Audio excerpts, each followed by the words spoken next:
Am I the a-hole stories? Update: Am I the a-hole for telling my wife her parents are not allowed to watch our son ever again? Original story. My wife and I have a 2-year-old son and have been married for 4 years. Our anniversary was a month ago and we found a nice, secluded cabin on Airbnb and rented it out for a long weekend getaway. My wife asked her parents if they would be willing to watch our son, and they agreed, as long as we dropped him off at their house. That worked for us since it was on our way anyway. I was raised Lutheran and my wife was raised Catholic, but neither of us currently go to church and have not had our son baptized. My mother-in-law knows this and hates it. She thinks our son needs to be baptized or he will burn in hell. She's that kind of Catholic. So, we go on our trip and when we pick up our son and ask how the weekend went, mother-in-law says everything went fine, and that she has saved my son's soul from the devil. I ask her what she meant, and she says she had our son baptized that morning at her church. I tried my best to keep my cool so I didn't scream at mother-in-law in front of my son, but I pretty much grabbed my son and left. On the car ride home, I was fuming and told my wife as calmly as I could, that this would be the last time her parents have our son unsupervised. She tried to downplay what her mom had done, but I told her we need to wait until we get home to talk about it, because I'm not fighting in front of my kid. When we got home and had a chance to talk about it, things got heated.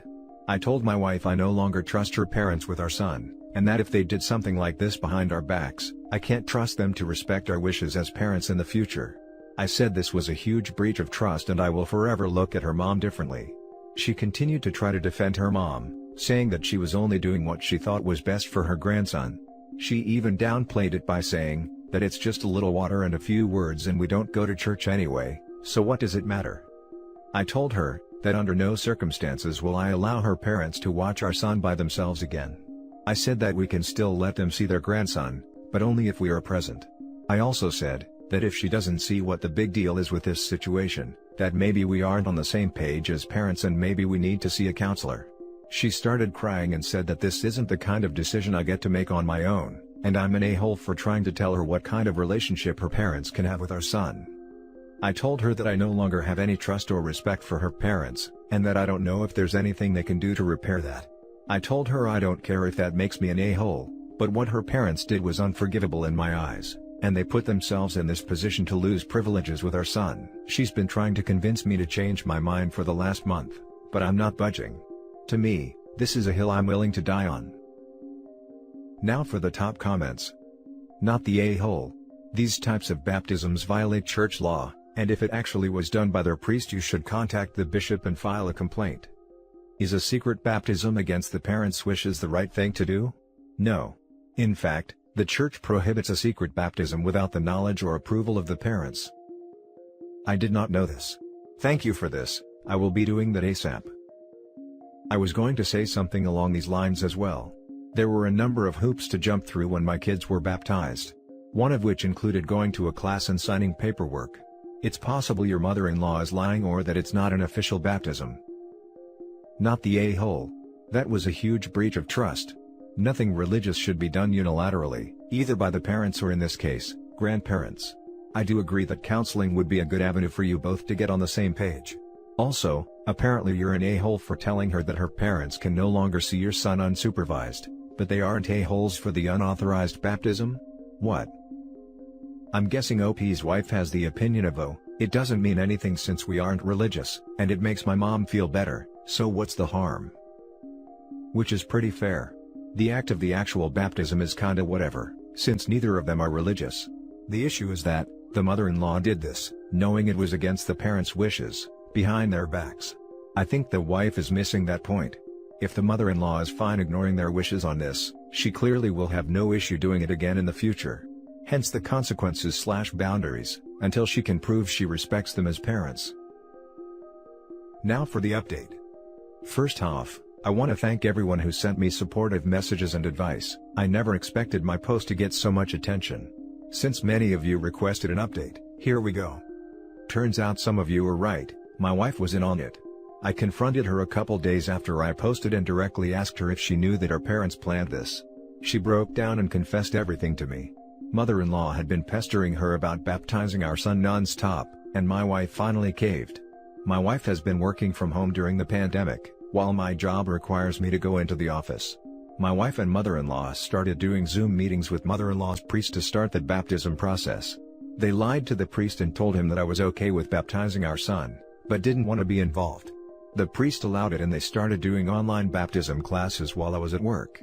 My wife admitted that she planned it around our anniversary getaway, and that mother-in-law had somehow convinced the priest that her and father-in-law would be the only ones in attendance. My wife told me that I wasn't supposed to find out, but mother-in-law couldn't keep her mouth shut for even one day about it. Their intention was to keep this from me permanently. I did contact the church to let them know the truth. I talked with the priest and he was surprisingly helpful. He said he would take the proper steps to make sure mother-in-law is no longer welcome in their church, and to reach out to the local parish to see what further steps need to be taken. I have yet to hear back from them on that. My wife and mother-in-law are mad that I got her kicked out of her church, but I don't care what they think or feel anymore. These people who I love and trust, had betrayed me and I felt a range of emotions I didn't know existed. My wife begged for forgiveness, but the fact that she didn't come clean on her own, makes me feel she would have kept this from me unless I confronted her. She's willing to do therapy, counseling, whatever it takes. I don't know if I want to put in that work. I feel like there's no coming back from this. I contacted a divorce lawyer and started discussing what a divorce would look like, and if there is any way I can add provisions to a divorce agreement that would keep my in-laws from seeing my son unsupervised. He's been very helpful, but I have not given him the go-ahead to actually file for divorce yet. I feel I am still too angry about the entire thing to think rationally and want to give myself time to fully grasp what a divorce will mean for me and my family. My wife and I aren't talking much. I pretty much go to work, come home to play with my son, go to bed, and repeat. I don't know what the future is going to bring, but I do know that without the support and help from people here, I don't think I would have the clarity I do now. Now for the top comments. I'm sorry you're going through all this, and I'm particularly sorry the one person you should be able to trust in this mess, is on the wrong side. If you don't feel like therapy with her would be productive right now, maybe consider going on your own to see if you can sort through the anger enough to figure out the path ahead. I think this is extremely telling though. My wife and mother-in-law are mad that I got her kicked out of her church. You did not get mother-in-law kicked out. The priest, aka the person with more incentive to be concerned about your child's spiritual well-being than your feelings than anyone else in this situation, looked at the matter objectively and went, "This is not what God wants, and our community doesn't want it either." The fact that this hasn't prompted a similar, "Wow, we really were out of line, weren't we?" realization from your wife is not encouraging, to say the least. I'm floored by the fact that mother-in-law lied to the priest. As a Catholic myself, the thought would never even cross my mind. Mother-in-law thinks she's so holier than thou but thinks it's okay to lie like that? In my opinion, she's not a Catholic, she's a bigot. Your mother-in-law still has control over your wife, and maybe your wife's eagerness to please her mother outweighs her loyalties to you? My mother-in-law started planning on doing the same to our son, who was baptized, but just not in her church/religion. My husband and I said nope. My mother-in-law never babysat my kid anyway, so she never had access to him without us being there. But my husband standing up was crucial. The fact that his wife chooses her mother over her husband is the real issue here. Well, at least one of the real issues. It's great to see spouses as a strong unit. Back in my 50s when my grandparents had their first kid, my granddad's parents tried to push them to baptize their daughter Catholic, even though they'd agreed to raise the kids Orthodox, so my grandmother wouldn't be excommunicated. And luckily my grandfather basically told them to stop pushing it or F off. Glad you haven't given the divorce papers yet, and you have a lawyer advising you. Do not make any decisions when you are angry. Take time to see if this is what you really want. Now for the last story. Am I the a-hole for refusing to accept my son's relationship with his stepsister? Some backstory: when my son Nathan was 2, he met a friend in his daycare class, who we'll call Abby. Her dad, Jack, was one of the only other single parents there, as his wife had left after Abby was born. Jack and I bonded over our children and ended up dating for a year and a half before getting married, and we had our daughter Eliza less than a year later. Jack and I always raised all 3 of our children the same, and though they knew that Nathan had a different dad and Abby had a different mom, we had never thought to question if they saw each other as siblings. Then, last week, Abby and Nathan sat Jack and I down and told us that they had something important to say. Abby started in about how for the past few years her and Jack had been in a romantic relationship. She said that it happened after they were both adults, that they had gone to relationship counseling when it first started, and that they were seriously thinking about marriage. Nathan then told us that they had admitted to having feelings for each other as teenagers, but had never acted on it because they were afraid of ruining their friendship, hurting each other, and most of all what we would think. At this point, Jack looked at me, grabbed my hand and hugged our children. He told them that he was sorry for us keeping them apart and that he could tell how happy they are together. I just got up and left. Where I might be the a-hole. My husband is right, they do look happy together. In fact, I've never seen my son or daughter happier. But I just can't accept this.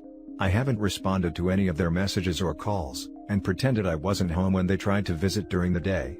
I've been fighting with Jack since this happened, even so far as telling him that if it were my choice, they would never have my blessing, and I would put them both in therapy for having incestuous desires. This really upset him, and the fighting got so bad that I had him sleep in the guest house. I've never gone this long without talking to my children. I've never fought my husband. I have no idea how to navigate this, and every time I think about it, their whole relationship just makes me sick and angry. That being said, I know I'm hurting my children. I know I'm hurting my husband. Where Jack might be the a-hole. Since Abby and Nathan told us of their relationship, Jack has been going on tirades about how unsupportive I am, about how bad of a mother I am, and about how I didn't do this to Eliza, she's gay, and he's been comparing her and her girlfriend's relationship to Nathan and Abby's. He's even threatened me with divorce, how he would get full custody of Eliza, she's 17, and how he would take me to the cleaners if I didn't accept our children. He hasn't talked to Nathan or Abby about my reaction, but he has threatened to. So, Reddit. Am I the a-hole? Edit. Both of my children have admitted the therapist did not know they were raised together, at all. Edit 2. Sorry, it's getting hard to respond to everyone. Yes, we are going into therapy together. No, I'm not still ignoring my children. Now for the top comments. I'm so confused over the comments. Nathan and Abby were raised as siblings since they were toddlers and share a sibling not much younger than them. This isn't a case of you and Jack meeting when your children were all grown, or possibly a much younger sibling they didn't see much, or even living in different houses throughout their childhoods. They were raised as brother and sister, and while they don't share blood, they do have a sister together. I think your reaction is completely normal and justified. Yeah, once again the comments are mental.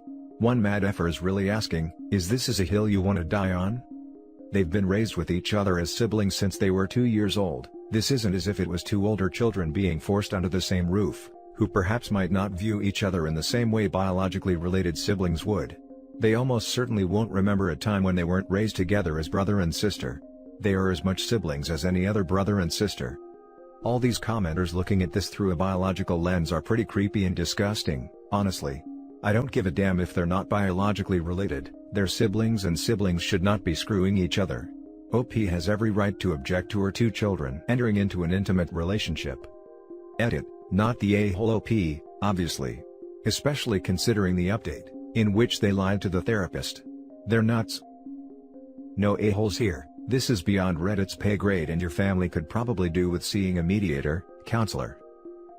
This is complicated. No, they're not technically related. But they've been raised as siblings. OP counts Sarah as her daughter. That would raise many eyebrows.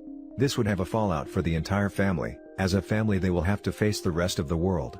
I know in Reddit world this shouldn't matter, but we live in the real world, not Reddit. I was going through comments and people have some serious NTA/YTA opinions, like what? This is a whole situation and whether or not you, or husband, or even kids, are in the wrong, is something that isn't important right now as much as what you do to move on. OP seriously, are you going to hide every time you see them? You're the a-hole. They are adults and it sounds like they took the correct steps before starting a relationship. If you continue, you'll lose everything. Is this a hill you're willing to die on? Perhaps, you should consider therapy to work through your issues with their relationship. After all, they aren't biologically related, so this isn't incest. You can't force them to feel like siblings just because they grew up together. And that's it for this video guys. If you have thoughts to share, leave a comment below. Don't forget to hit like and subscribe if you like this content. Turn the notification on to get updated on my latest posts. I'll catch you in the next one. Good day everyone.